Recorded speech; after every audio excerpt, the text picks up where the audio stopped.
Napakarami po na malalaking mga issue sa buhay. Yung issue ng life or death, or life after death, life after life.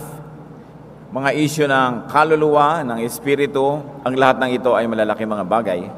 Kaya kahit ang isang tao ay naniniwala o hindi sa All Souls Day, we must believe in the most basic fact of all, that people have spirits. At ito ang dapat na pag-isip-isipan, lalo't ating ginugunita ang kamatayan o ang mga namatay sa ating buhay. What are some of the big lessons from All Souls Day? Whether or not you believe in the holiday itself, but you should believe in the spirit behind it, that indeed may kaluluwa ang mga tao. Aming Diyos, salamat sapagkat kami ay tinuturuan mo. Salamat sa buhay na patuloy mong ipinahihiram. Salamat po sapagkat maaari kaming magbulay-bulay, mag-isip-isip, at nang sa ganon lalo naming maunawa ang malalaking mga issues ng buhay na ito. Patawarin niyo po kami sa mga kasalanan namin. Linisin niyo po kami, O Diyos, paging dapating humarap sa inyo. Turuan niyo kami, akayin, palakasin, at maging aming katawan, Panginoon, inyo pong palakasin, pagalingin na aming mga karamdaman, patalasin niyo aming pag-iisip, maunawa namin ang mensahe niyo para sa amin. We ask you, Father, to be our speaker, lead us, teach us, hold us by the hand, and enable us to see more of you. Father, we ask you, teach us in the name of your Son, Jesus. We rebuke all work of evil, and we ask you, Lord, to protect us from all work of evil men and evil spirit. Protect us from calamity. Protect us from lies. And may you also give the same blessing to our loved ones who are not with us right now. Lord, walk in our midst, teach us, enlighten us. In the name of Jesus, your Son, we pray. Big lessons from All Souls Day. Bakit po natin iisip na big? Kasi meron mga small lessons Yung mga pinagtatalo-talunan, pinag-aaway-awayan, pagkakaiba-iba ko minsan ng mga interpretasyon ng mga pare-pareho namang verses sa Bible. But some of the big lessons, of course, include biblical references to life and death. Pag sinuri natin yung Biblia from beginning to end, ano ba ang mga pinaka-nangunguna at lumulutang na mga katuruan tungkol sa buhay at kamatayan? Unang-una, the first mention of human life is in Genesis 2:7. The Lord God formed the man from the dust of the ground and breathed into his nostrils the breath of life, and the man became a living being. Maraming nilikha ang Diyos, liwanag, tubig, mga nakikita natin sa kapaligiran, subalit ang unang tinawag na living being ay yung tao. At ano po ang mga components ng living being? Dust plus God's breath or God's Spirit. Noon daw kumuha ang Panginoon ng alabok at ito'y hiningahan niya, nagkaroon ng tao. Nagkaroon ng nabubuhay na tao. So that was the first mention of life. Kauna-unahang pagbanggit sa buhay ng tao. At ang buhay pala ay pinagsama na espiritu ng Diyos at elemento ng lupa, naging katawan natin at espiritu sa buhay ng isang nilalang. How about the first mention of death? Sabi sa Genesis 2:17, "But you must not eat from the tree of the knowledge of good and evil, for when you eat of it, you will surely die."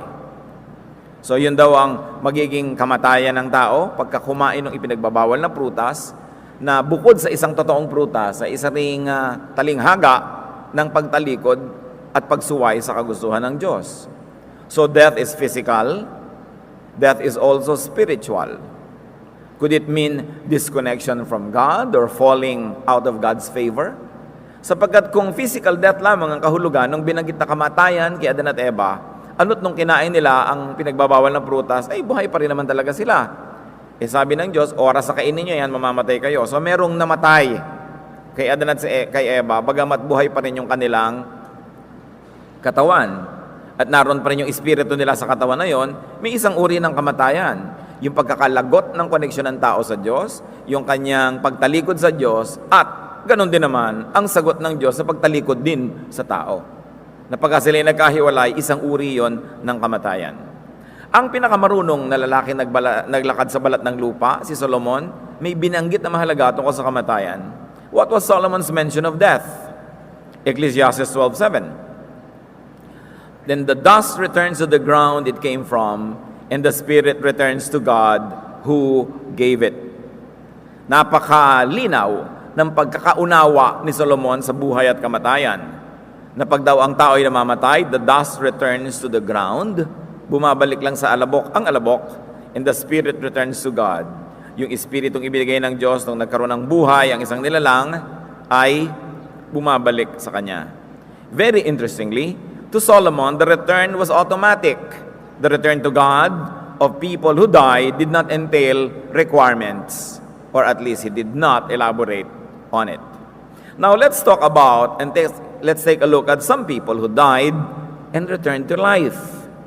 People who died and returned to earthly existence and earthly form.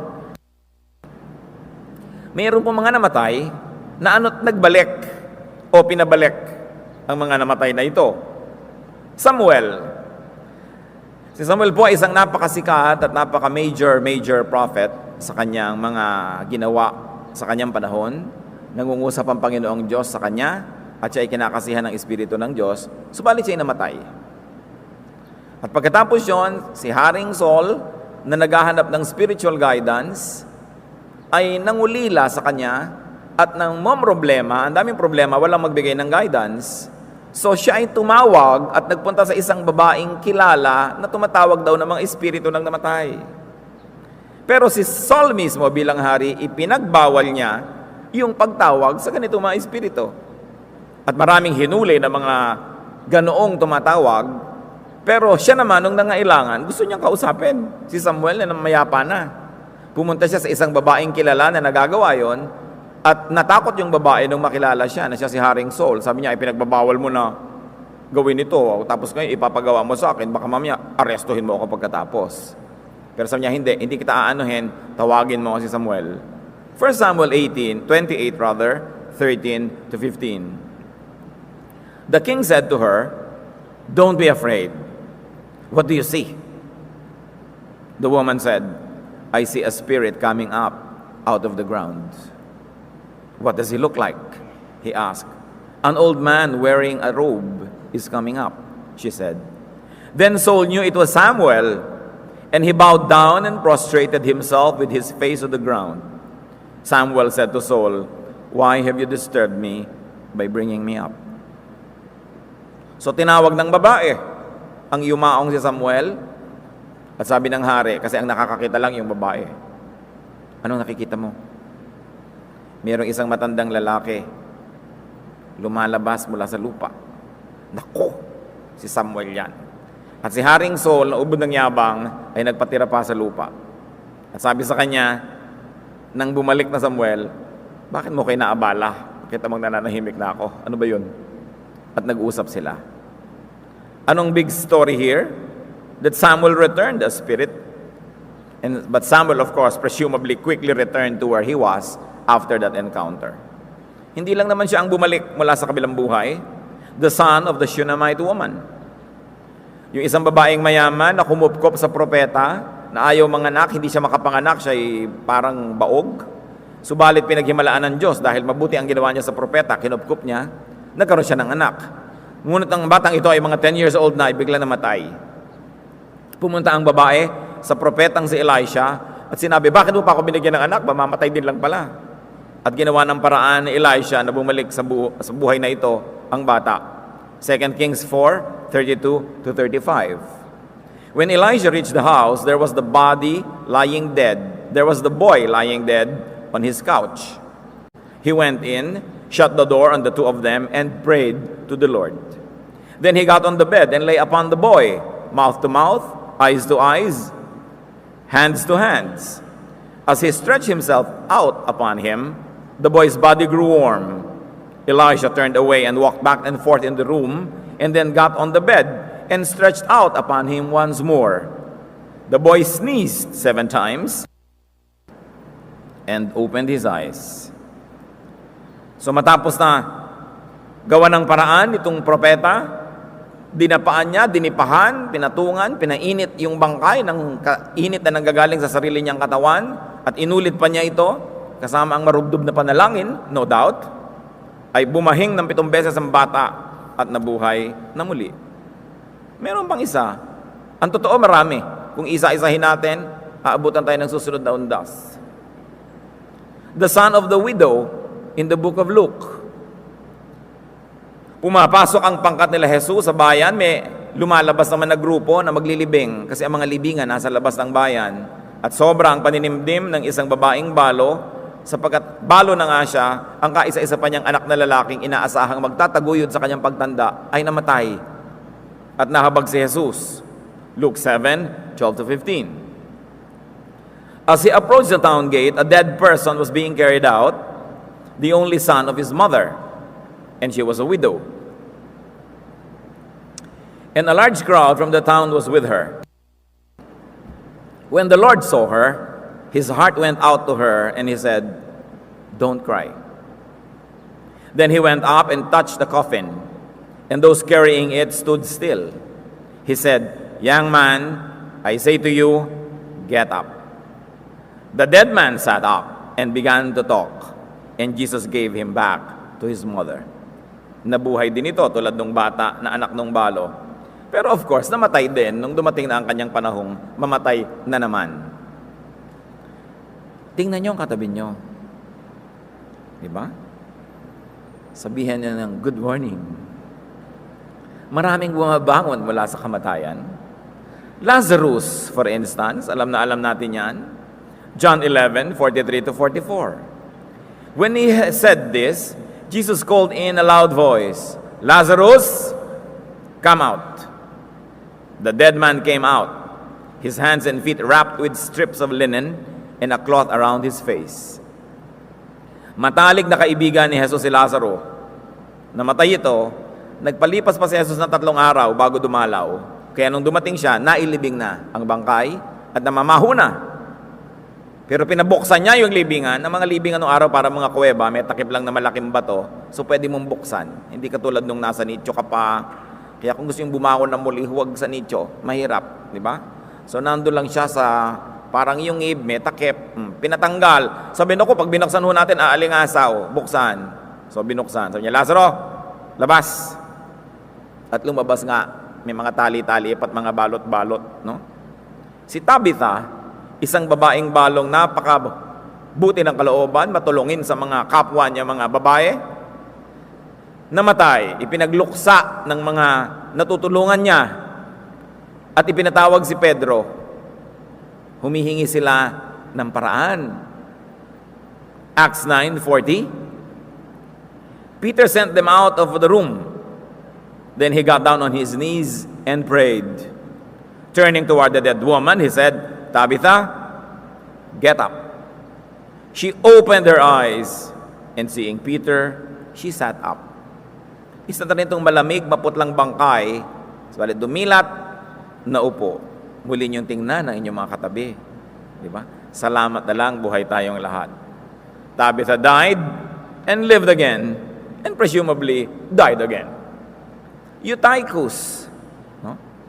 Isang inaantok na nakikinig sa sermon. Mag-ingat kayo ha, mga antukin. Acts 20:9-12. Seated in a window was a young man named Eutychus, who was sinking into deep sleep as Paul talked on and on. When he was sound asleep, he fell to the ground from the 3rd story and was picked up dead. Dapat ang mga silya sa church wala sandalan. No? Para yung mga inaantok talagang hulog agad. Nalaglag ito mula sa 2nd palapag. Wala nang buhay nung damputin nila. Patay. Paul went down, threw himself on the young man, and put his arms around him. "Don't be alarmed," he said. "He's alive." Para ang Panginoong Jesus doon, nung may namatay na bata, may nag-iiyakan na. Sabi niya, "Huwag kayong mag-iyakan. Tulog lang."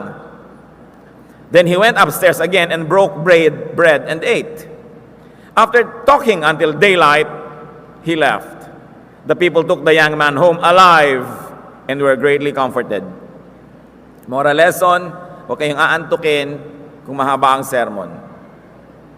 Sa mga pastor naman na mahaba mag-sermon, moral lesson, kung hindi nyo kayang buhayin ang mamamatay, iksian nyo ang mensahe ninyo.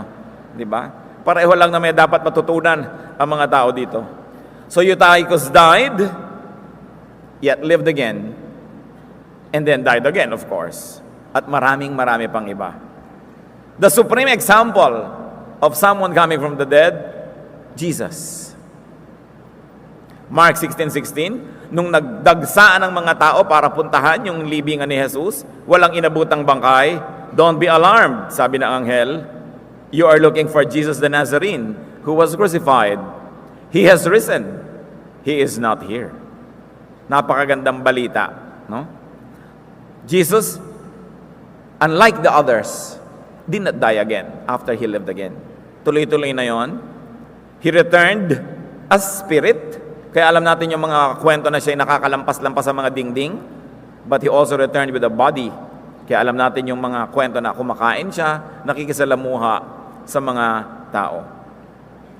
Meanwhile, as if the mystery is not even complete, there were people who did not even die. May mga hindi namatay. Tulad ni Enoch. Hebrews 11:5, by faith, Enoch was taken from this life so that he did not experience death. He could not be found because God had taken him away. For before he was taken, he was commended as one who pleased God. Ganun na lang ang kasiyahan ng Diyos kay Enoch, na hindi niya hinayaan si Enoch na magdaan man lang sa pinto ng kamatayan para pumunta sa kabilang buhay. Ano siya? Promoted agad. Exempted. Hindi niya naranasang mamatay. Si Elijah, isang napakabantog na propeta. 2 Kings 2:11. As they were walking along and talking together, suddenly a chariot of fire and horses of fire appeared and separated the two of them, and Elijah went up to heaven in a whirlwind. Naglalakad si Elijah at ang kanyang assistant na si Elisha. Bigla na lamang na may sumulpot na sasakyang apoy, chariots of fire. At biglang hinablot itong si Elijah at inakyat patungong langit. Nakitang-kita ng kanyang assistant na papaliit.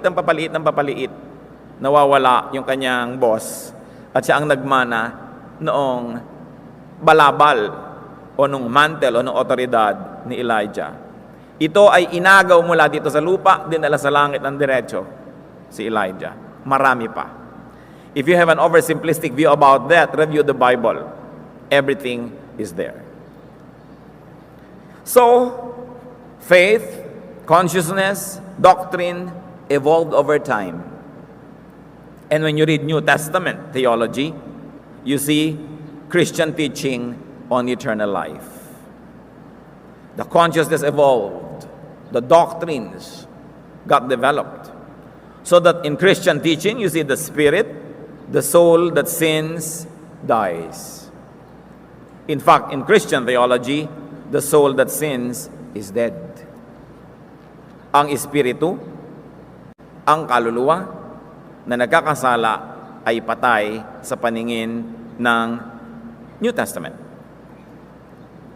Maging sa Old Testament ay meron ganyang mga katuruan na namulaklak at na-develop nung panahon na inaayos, ginagawang formal ang Christian theology. Ezekiel 18:4, the soul who sins is the one who will die.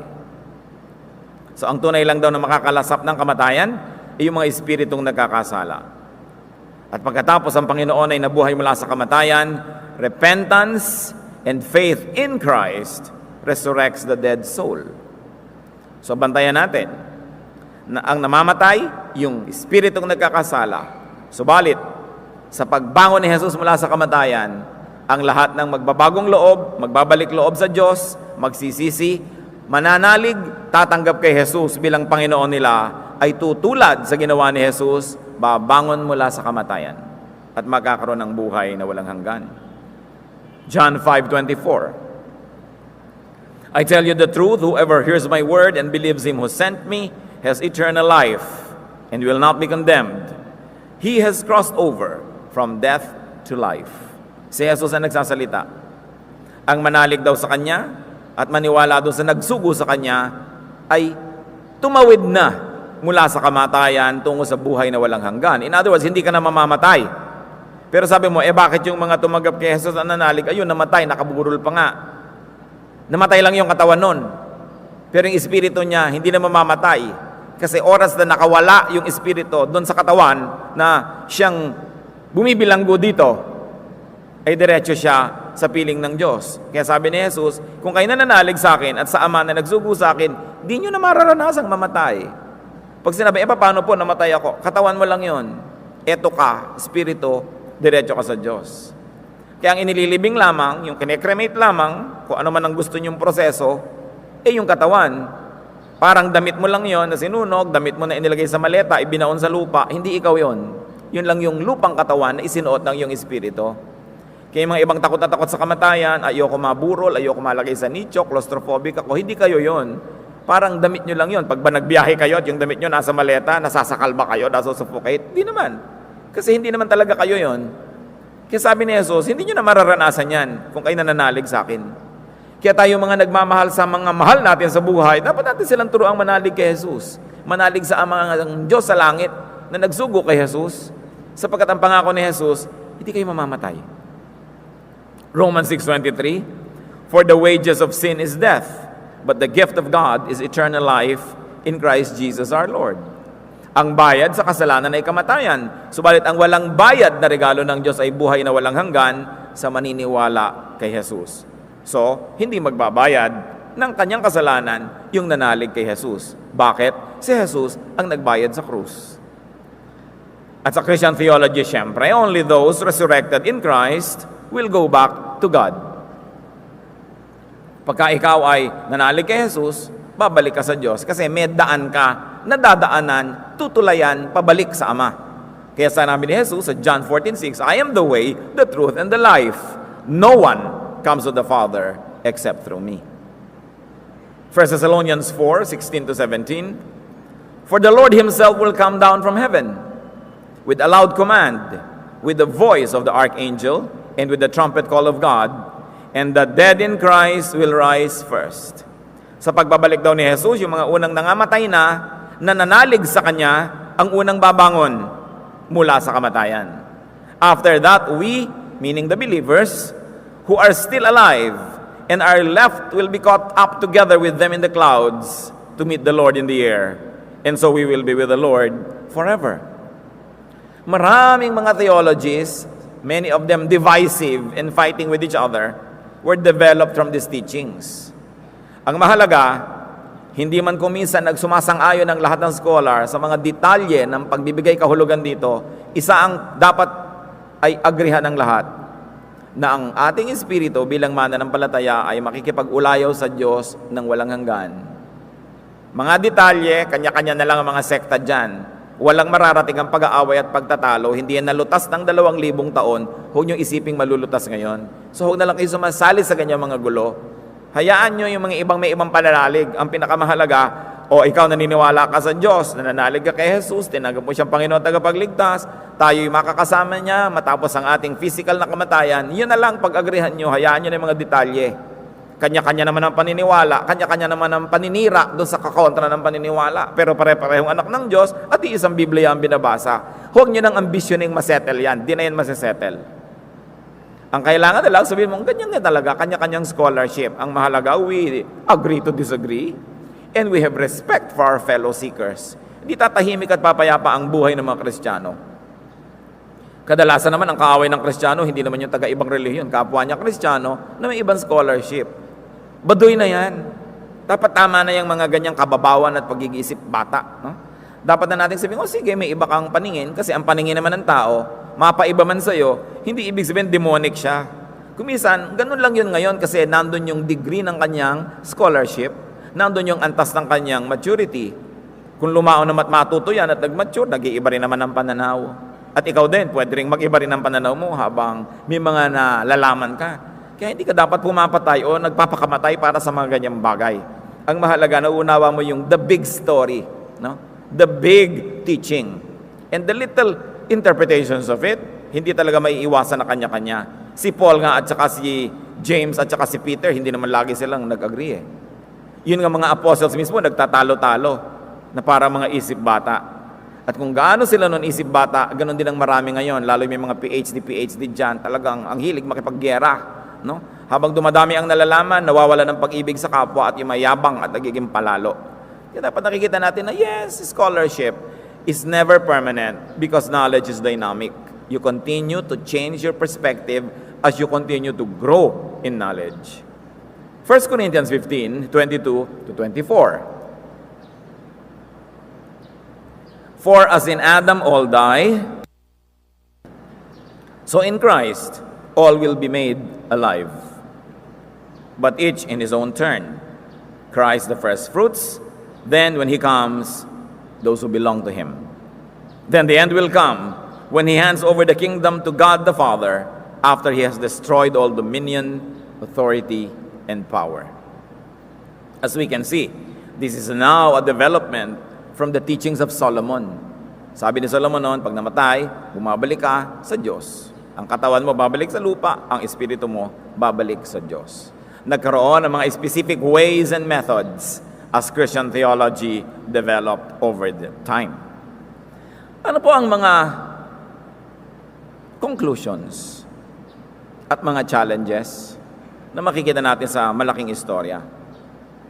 What is the overriding and all-important message of these teachings and events? Of the very interesting events in those very interesting people's lives. Para po sa inyong lingkod, ang malaking istorya is that we transcend theological and sectarian differences because there's a bigger picture to think about. And one of that is that a human being has soul, spirit, that comes from God and should return to God. This is the big story. Ang tao ay merong espiritong ipinahiram ng Diyos. Inaalagaan niya pansamantala habang nandito sa lupa at nasa katawang lupa. At ang espiritong ito ay dapat signed, sealed, delivered, ibalik sa Diyos. Tayo ay mga pansamantalang tagapangasiwa ng espiritong ito. Kaya huwag saktan, huwag dumihan, huwag wasakin ang espiritu sapagkat pahiram dapat ibalik dun sa pinanggalingan sa Diyos. Na sa oras ng kamatayan, nakahanda ang espiritong ito na bumalik sa Diyos. Genesis 2:7, the Lord God formed the man from the dust of the ground and breathed into his nostrils the breath of life, and the man became a living being. Ecclesiastes 12:7, and the dust returns to the ground it came from, and the spirit returns to God who gave it. Ano man ang iyong relihiyon, ano man ang iyong sekta, ano man ang iyong theology or hermeneutics, ano man ang version ng Bible na hawak-hawak mo dyan, may espiritu kang galing sa Diyos na dapat mong pangalagaan dahil dapat makauwi sa Diyos matapos ang panandaliang buhay na ito na ipinahiram lamang. Another facet of the big picture is that there is life after death, and that death is not the end. Therefore, brothers and sisters, we should not fear death. Why? Because it's just a return trip to God. Parang nagpunta ka sa ibang bansa, nung pabalik ka na sa pinanggalingan mo, yun ang tinatawag nating death. It's just a return trip. Babalik ka lang sa Diyos. Hindi dapat iwasan. Hindi ka naman dapat magpakamatay. Pero kung andyan na, tanggapin. 1 Corinthians 15, 50 to 55. I declare to you, brothers, that flesh and blood cannot inherit the kingdom of God, nor does the perishable inherit the imperishable. Sabi niya, kung gusto niyong manahin ang kaharian ng langit, hindi pwedeng maganap yan habang nakatira kayo sa katawang lupa. Kasi lupa lang kayo, paano kayo magiging eternal kingdom? Kailangang hubarin yan para kayo mag-qualify na pumasok doon sa kabila. Hindi pwede that you enjoy the best of both worlds. Bibitawan at bibitawan mo itong lahat ng material na bagay na ito para ka pumasok doon sa spiritual na buhay na walang hanggan. Sabi, mabubulok ka nabubulok ka, paano ka magmamana ng isang bagay na hindi nabubulok? Hindi sila pwedeng pagsamahin. So bibitawan mo lahat ng nabubulok, bibitawan mo lahat ng bulok, para magkaroon ka ng panibagong antas ng existence. Verse 51, listen, I tell you a mystery. We will not all sleep, but we will all be changed in a flash, in the twinkling of an eye, at the last trumpet. For the trumpet will sound, the dead will be raised imperishable, and we will be changed. For the perishable must clothe itself with the imperishable, and the mortal with immortality. When the perishable has been clothed with the imperishable, and the mortal with immortality, then the saying that is written will come true. Death has been swallowed up in victory. Where, O death, is your victory? Where, O death, is your sting? Sabi, kung gusto niyo na magkaroon ng buhay na hindi na mabubulok pa, dapat yung talikuran ng lahat ng bulok at pwedeng mabulok kasama yung katawan. Kasama yung lahat ang nasa paligid natin. At pagkatapos na kayo'y maghubad ng nabubulok na katawan, ay doon pa lang kayo mabibihisan ng isang katawang hindi nabubulok at di na mabubulok kailanman. At pag nangyari yan, na kayo tinawag mula sa libingan at bumangon ng mga iba ng uri ng nilalang, ay pwede nyo na ngayong pagtawanan ng kamatayan at sabihin nyo, nasaan ang iyong tibo? Nasaan ang iyong kamandag? Wala kang effect sa akin dahil nalampasan kita. At yan ang napakalinaw na turo ng Christian theology. That death is a return to God. It must be welcome. And it is our inevitable entry point into eternity. The various details and doctrines, the many hermeneutics and applications are not the matter. They are not all important. Kaya sa talino ni Solomon, nagbigay siya ng isang tanong na more hamon than tanong. It was more of a challenge than a question. Ecclesiastes 3:21, who knows if the spirit of man rises upward and if the spirit of the animal goes down into the earth? Marami nagtatalo-talo, may kaluluwa po ba ang mga hayop? Ang mga nais, ang makasama ang kanilang mga alaga sa kabilang buhay, ipagbubunyi ang verse na ito. Sabi ni Solomon, sino naman tayo para malaman kung tumataas nga ba patungo doon ang espiritu ng tao at bumababa nga ba yung espiritu ng hayop? So sa kanya, may espiritu, yung mga hayop. Pero hindi yun ang issue. Baka naman yung pagkalat nyo, huy, no, may bagong doktrina. Hindi naman yan ang issue eh. Binanggit lang niya yan para lalong ipamukha sa tao ang ating kamangmangan. Sabi niya, kung ano-ano mga pinag-uusapan nyo, alam nyo ba? Kung may espiritu nga ang hayop, bumababa o tumataas? Alam nyo bang tumataas nga ang espiritu ng tao o bumababa? Ang ibig lang sabihin ni Solomon, panay kayo pagtatalo, wala naman talaga nakakaalam sa inyo ng sagot eh. So dapat, iginagalang mo yung may iba ring mga pananaw dahil malay mo naman kung siya ang tama. Nakakatiya ka ba na tama ka? Kadalasan lang naman, kaya ka nagpapakamatay o pumapatay para sa pananalig mo. Yun lang naman yung namana mo sa nagturo sa'yo, hindi mo nga inisip yun eh. Sinaksak lang sa utak mo, biglang yun na. Kung may iba nagsaksak dyan, di iba naman yung doktrina dyan ngayon. Kaya ang tao dapat, laging nagsusuri, laging nag-aaral. Hindi ibig sabihin na hindi ka na mag-aaral, pero sa iyong pag-aaral, hindi ka dapat mapagmataas. Hindi ka dogmatic. Because nobody really knows and nobody is sure. Kaya sabi ni Solomon, malay nyo. Huwag kayong mag-away-away dyan. Maliit ang alam ng tao. What we know is little, what we do not know is immense. And the main benefit of learning is for you to realize that before learning, you were ignorant. And that you did not know you were ignorant until you learned. So ngayon, marami pa rin tayong forms of ignorance that we are not aware of because we have not yet learned in that area. And only when you learn in that area, you will realize, looking back, that you were ignorant after all. So yung mga mangmang lang ang pwedeng mayabang. Kasi ang tunay na marunong, mapagpakumbaba. Dahil yung marunong, ang alam niya, wala siyang alam. At napakahalaga na ating ma-realize ang ganyan mga bagay. So the big story, the big lesson is that we should be ready for the next life. Dahil mayroon. The big lesson is that this physical and earthly life ends. Ano man ang gusto mo, mamamatay ka rin. Ano man ang kalagayan mo sa buhay, death is the greatest leveler because everybody dies. Liban nila ikaw si Elijah o si Enoch, pero bihira yon. Sa bilyon-bilyon ba naman naging mga tao, dalawa lang itong nabalitaan natin na ganyan. Ano? So huwag na kayo mag-ambisyon na makatulad niya. Pumila na tayo dun sa departure area. Dahil talaga namang magde-depart at magde-depart ka eh. So anong lesson to ko sa buhay? Do not love it too much. Huwag kayong sobrang ma-attach. 1 John 2, 15 to 17. Do not love the world or anything in the world. If anyone loves the world, the love of the Father is not in him. For everything in the world, the cravings of sinful man, the lust of his eyes, and the boasting of what he has and does, comes not from the Father, but from the world. The world and its desires pass away, but the man who does the will of God lives forever. Huwag niyo daw sobrang mahalin ang mundong ito. Pag sobra ang pagmamahal mo sa mundong ito, baka wala nang matira para sa Ama sa langit. So ang pag-ibig sa Ama at pag-ibig sa mundong ito are directly proportionate. The more you love this world, the less you love God. And the more you love God, the less you are attached to this world. Sabi niya, lugi kayo na walang inibig at minahal kundi ang mundong ito. Sapagkat ang mundong ito ay maglalaho, lilipas, magugunaw.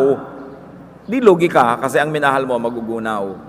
Subalit yung nagbibigay ng pangunahing pagmamahal sa Diyos ang siyang magkakaroon ng ganansya sapagkat ang Diyos ay magpakailanman at hindi siya maglalaho.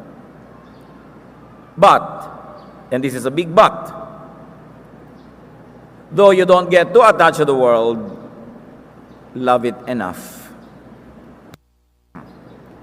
Dapat naman, mahal natin. Kasi nandito tayo, dito tayo nakatira eh. Kahit pa ba sabihin mo na isang taon ka lang titira sa isang apartment, di mo na ba yan lilinisin? Di mo na ba aalagaan yan? Di mo na ba yan i-improvein? Kaya dapat mahal natin ang kalikasan, mahal natin ang mundo, linisin ang mga ilog, huwag dumihan ang hangin. Kasi bigayan ng Diyos, pahiram sa atin. We should love it enough.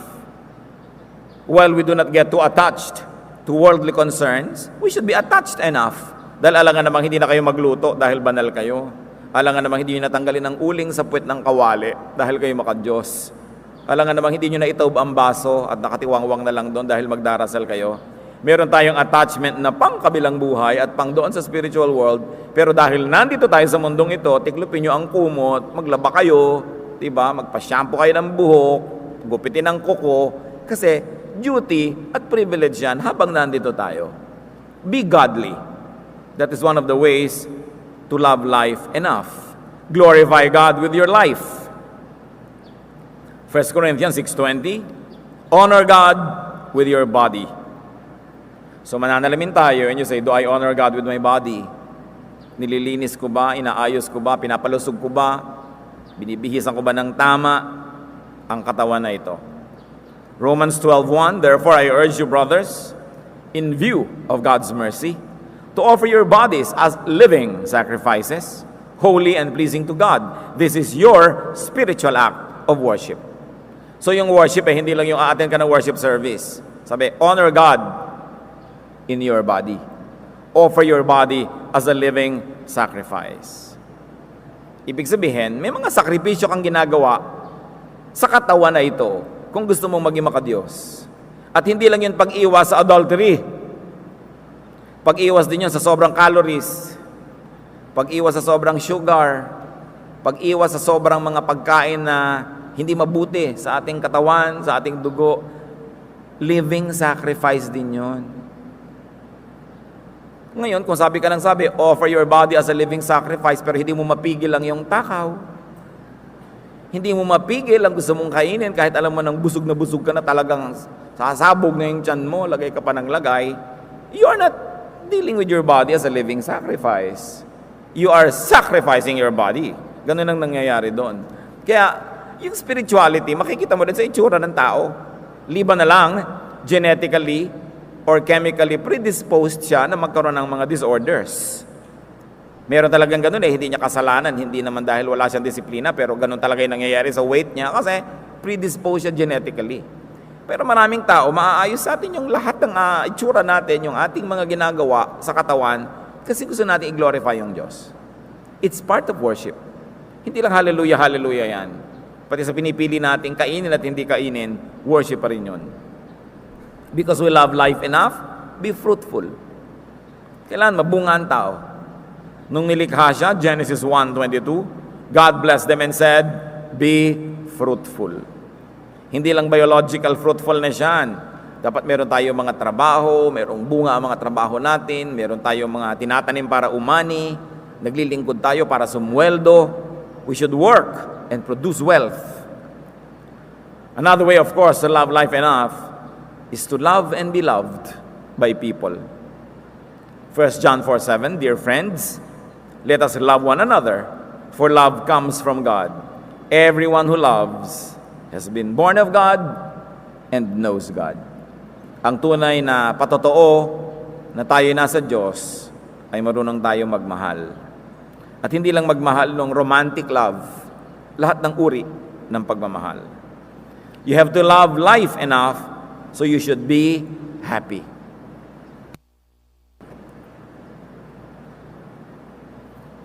Happiness is a primary duty of life. You should decide to be happy, position yourself for happiness, and then be happy. Ecclesiastes 11:9. Be happy, young man, while you are young, and let your heart give you joy in the days of your youth. Follow the ways of your heart, and whatever your eyes see. But know that for all these things, God will bring you to judgment. Ewan ko kung bakit laging ginagamit itong panakot sa mga kabataan para huwag sila mag-enjoy ng buhay nila. Pero pag binabasa ko ito, ang sinasabi ni Solomon, magpasakaya ka, bata ka kaya mo, malusog ka, sige, enjoy life. Huwag mo lang kakalimutan na may pananagutan tayo sa Diyos. Na sa pag-enjoy mo, huwag mong lilimutin na mananagot ka. So huwag ka nalang gumawa ng mga hindi mo kayang ipagtanggol sa hukuman ng Diyos. Pero hindi ka pinipigil mag-enjoy, maging masaya, tiyakin mo lang, defensible ang enjoyment mo. Na pag nilitis at hinukuman yung mga enjoyment mo, pasado. Yun lang naman na ibig sabihin, hindi tayo pinagbabawalang sumaya. Ang sinasabi lang, huwag kang sobrang magpakasaya na malimot mo na nahaharap ka sa Diyos. So ang piliin mo ring mga kasiyahan, yung kasiyahan din ng Diyos. At yung hindi mahahakuman ka at mahahatulan dahil lumimot ka. Ecclesiastes 3:12, I know that there is nothing better for men than to be happy and to do good while they live. Life ends. Time is irredeemable. Therefore, we should make much of time. Psalm 90, verse 12 says, teach us to number our days. At pag sinabing teach us to number our days, hindi lang yun, turuan mo kami na maging responsable, magtrabaho, magsikap. Hindi lang yun yun. Kahulugan din nun, turuan mo kami na enjoyin ang dapat enjoyin, lasapin ang dapat lasapin, makita ang dapat makita, matikman ang dapat matikman. Because life is short and it will never return once the years had passed by. So let us not deprive children of their childhood. Huwag tayong mag-expect na behavior auntie at uncle ang mga bata. Bata eh. Let us not deprive the youth of their youth. Hayaan natin sila. Minsan gusto magpuyat, sige magpuyat. Gusto ninyong may gawin, sige. Gusto niya naman alas 8, tulog na para kasabay niyong alas 4 ng umaga, gising na. Pang matanda yun. No? Kaya lang naman kayo nagigising ng maaga. Ang aga nyo rin naman kasi matulog, di ba? At kaya kayo maagang matulog dahil wala kayong gimmick. Wala kayong happening. Kung may happening din kayo, gagabihin din kayo ng tulog. So, yung idama yung mga kabataan. Di ba? Meron silang gimmick, meron silang happening. So long as they remember God, so long as defensible sa court of God ang ginagawa nila, let the youth be youth. Minsan lang maging bata, pinadali nyo agad tumanda. Eh, ang tagal-tagal mong matanda. Hanggang bawian ka nga ng buhay, matanda ka na eh. Paano mo ibabalik yung kabataang nawala at di mo nalasap? Yung iba naman kasi, lumaki sa higpit ng magulang, ginagantihan ng mga anak at apo. Kung hindi na tayo nag-enjoy noon, utang na loob, pag-enjoy naman natin yung mga youth ngayon. Basta't tama, basta't hindi masama, at hindi lumalabis. Napaka-importante, don't expect adulthood from the youth. Yung young adult, iba yun. Yung medium adult, iba yun. Kanya-kanyang phases ng buhay. So, bawat stage na yon dapat malasap, dapat maranasan ng isang kumpletong tao. Kaya kalaban natin ang kahirapan, mga kapatid. Kasi ninanakawan ng karukhaan yung mga bata ng kanilang kabataan. Hindi na sila makapaglaro, hindi sila makapag-enjoy, kuba agad sa trabaho, kakapanganak pa lang. At kung hindi sila makakalampas doon, mamamatay pa rin silang mangmangat mahirap. Nadaya. Hindi nila nalasap ang nais ipalasap ng Diyos.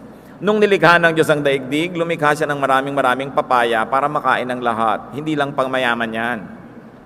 Lumikha siya ng mga magagandang ilog para matingnan natin, mapaliguan. Lahat ng tao dapat nakakalasap ng ganyang mga kagandahan ng buhay. Ang nakakalungkot dahil sa kahirapan, namatay ka na lang at lahat, wala ka pang naranasan. Kaya dapat yung mga may kaya, yung mga meron, pinapalasap nyo yan sa mga hindi makaya. Kung marami kayong pera, meron kayong makakilalang mga mahihirap na bata, ibakasyon nyo naman ng mga 3 araw, di ba? Sa Hong Kong, sa Boracay, dali nyo sila kung saan sa mga lugar, dahil kaya nyong gawin, hindi nila kaya eh. Then you also become happy, hindi lang pang sarili ang dapat natin ginagawa. Maraming hindi nakakalasap ng masarap na pagkain, no?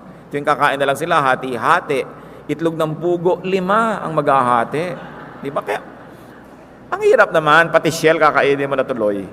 Pero yung iba, pasapasasa. So, pag meron tayo, mag-share tayo. Huwag na tayo masyado maging profound, napapalitan mo pa yung buong economic and political system para makakain yung mahirap. Matagal gawin yun, maraming himagsikan para mangyari yon.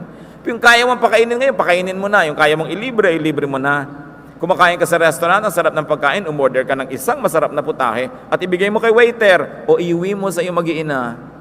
E di nakagawa ka ng mabuti sa iyong kapwa. Madali naman gumawa niyan kung gugustuhin natin. Ecclesiastes 7:14, when times are good, be happy. But when times are bad, consider, God has made the one as well as the other. Therefore, a man cannot discover anything about his future. Sabi, pagkasiyahan, magsaya ka, huwag kang killjoy. Ngayon, kung oras ng kalungkutan, di pasensya ka. Oras ng lungkot di malungkot ka, lalampas din yan, gugulong din ang buhay, darating din yung saya. Because loneliness, like happiness, is not permanent. Health, like sickness, is not permanent. So dapat alam natin na maaaring mabago ang buhay ng isang tao. Kaya hindi ka rin dapat nang lalait, nang ahamak, nang mamaliit. Sapagkat hindi mo alam na pag gumulong ang buhay, siya naman ang nasa ibabaw, ikaw nasa ilalim, kung paghigantihan ka niya. Kaya dapat ang tao talagang laging mabait, lalo't kaya mo naman maging mabait. Mapagbigay, palabigay, lalo't may ibibigay ka naman. Hindi mo alam kung kailan ikaw naman ang mangangailangan ng limos ng kapwa mo. Kaya dahil mahal natin ang buhay, bagamat sandali lang ito, at dahil sandali lang ito, we must enjoy. Enjoy life. Ecclesiastes 11:8, however many years a man may live, let him enjoy them all. Yan ang sinasabi ko, mag-enjoy ka bilang bata, bilang teenager, bilang young adult, bilang mid-adult, at bilang adult. No? Kailangan lahat yon na-enjoy mo rin. The stages, the phases. Ecclesiastes 9:9, enjoy life with your wife, whom you love, all the days of this meaningless life that God has given you under the sun. All your meaningless days. For this is your lot in life and in your toilsome labor under the sun. So kung may asawa daw, enjoy life with your spouse. Of course, it can be extended to enjoy life with your friends, with your relatives, with your companions. In other words, life is so much sweeter when it is shared. People we love multiply our joys and divide our sorrows. Kaya marunong din tayo to reach out and to allow people to reach out to us. Live life to the fullest. Pag nakakakita kayo ng nicho, ng kabaong, ng mga patay, ng mga bangkay, huwag kayong matakot, huwag kayong mandiri. Ang isipin ninyo, mangyayari rin sa akin yan. I must live my life to the fullest now. Because I don't know when this will happen to me. Then, when it's your time, return to God. Meron naman, mahabaging Diyos. 120 years old na si Lola, ayaw pang mamatay. Gamot ko. Lola, 120 na kayo. Di ba? Lagyan ako ng swero. Ipa-hospital ako. Ano ba gusto nyo? Mag-180 pa kayo. Di ba? Talagang panahon ako minsan. Yung iba naman, pastor, ipag-pray po namin ng nanay ko. May sakit po siya. Ilang taon na ba? 180 po. Ano ipapanalangin natin? Nahabaan pa po ng Diyos ang buhay niya. Ang selfish nyo naman. Bakit ayaw nyo naman pag-graduate ng nanay nyo? Diba? Hindi nyo na ba siya hahayaang makita si Abraham? Kamukha na siya ni Abraham. Bakit hindi nyo hayaang umuwi kay Abraham? So, let others go when it's time. Siyempre, kung masusunod yung kalooban natin, gusto natin ripe old age. But life can never be what we want it to be. Some people die at childbirth. Some people die at 2, at 12, at 20, at 30, at 40, at 60. You'll never know. Kaya nga hindi natin alam, dapat lalo tayo magsikap na enjoyin yung buhay. Kasi alam nga naman naghihingalo ka na, tsaka ka pa magsising, hindi ka nakapag-swimming ng nakabikini. E di magpaburol ka nakabikini para makabawi-bawi ka. Dahil hindi mo ginawa, gustong-gusto mo palang gawin.